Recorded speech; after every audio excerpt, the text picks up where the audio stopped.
Everybody, I want to take a second and just show you some of the stuff I'm using on my saxophone reeds and hopefully save you a little bit of money.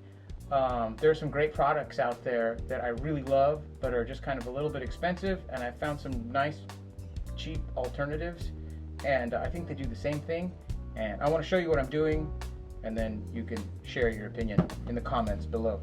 So first off, I want to show you, this is the Geek, the Reed Geek. Everybody loves this. I love this thing. I'm going to put it over here. I don't know if you can see that better. And basically what I'm doing here is I take the bottom of my reed and I scrape it along the bottom. And you can see by the scrape marks, this reed's already pretty flat. But I use it to flatten the bottom of the reed. This part, the underside, my fancy Rico number 4 reed, like this. Alright, I'm just flattening the bottom. Then I flip it over on the top. And the vamp part, I try to make a little bit of a V shape. Okay, that's the worst V anyone's ever drawn, but you can see that. Alright, I try to make a V shape. That's not very good, but I don't care. I'm just like demonstrating. Now the way I do that, the Reed Geek has this like cool beveled tip thing there and like a super fine scraper. It's cool. I use a little guide mark and I'll scrape across. I'll make like a little bit of a V shape there, flip it around, and I go like that. Roughly. Does it have to be perfect? No, but it helps, okay? That's it. That's all I do. Let me show you again. Flatten the bottom, flip it over, make a V shape. That's it. If that fixes my reed, that's great. If it doesn't fix my reed, I go to the next one. I need to practice. I don't have time to mess around with all this stuff.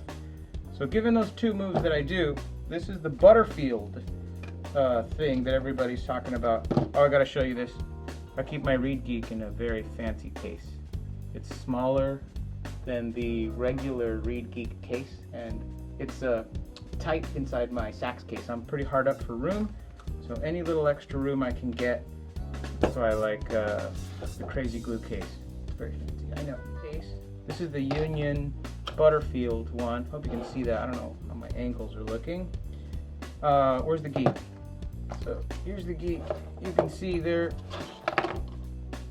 pretty much identical. Nearly identical. Can't really tell them apart, except one of them does have that beveled tip thingy. Can you do the same thing with the Union Butterfield? Well, yeah, that's why I'm making this video, to show you. It does the same thing. It's just as sharp. You can see it's picking up maybe even a little more. You want to make your V shape, you can still make your V shape. It totally works the same way. They're pretty much the same, man, except one of these costs 60 or 80 bucks, I forget. One of these is really expensive and the other one costs $15. They pretty much do the same thing, flatten the bottom of the reed and allow me to make a nice V shape on the top. Now one thing somebody mentioned which I really like is this, somebody called it a bastard file. I don't know if that's the technical term for it. When I bought this on Amazon, it's called the milled tooth file, and the teeth only point in one direction. They point that way, okay? So you take your reed. Somebody was worried before that when you use the bastard file, you're going to mess up the tip of your reed. I think, I'm not exactly sure, but I think because the teeth point that way, that it saves the tip of the reed. And I know this because I've done this a bunch of times. This sucker is aggressive, man. This will totally hack off and flatten the bottom of your reed. Man, this is better than the Reed Geek or anything. This will flatten the hell out of the bottom of your reed. And you know, you can do that test where you put it on your mouthpiece and you suck on the end and it makes a tight seal and all that.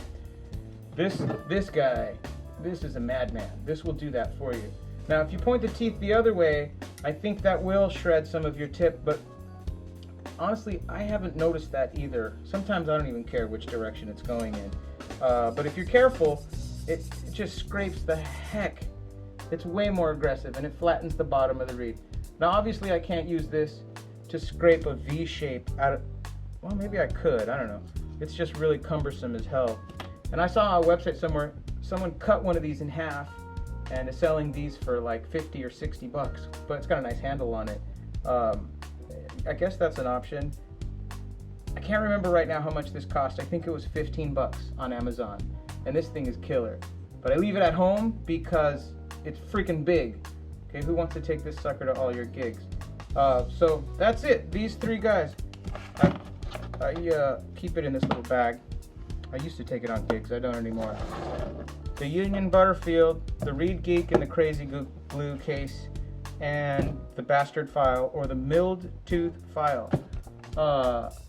Flatten the bottom of the reed, make a V shape up on top, and that's all I do. Who's got time to mess with their reeds? I don't. So I hope that helped. Save some money. Send your extra money to me. I'll take it. Have a good day.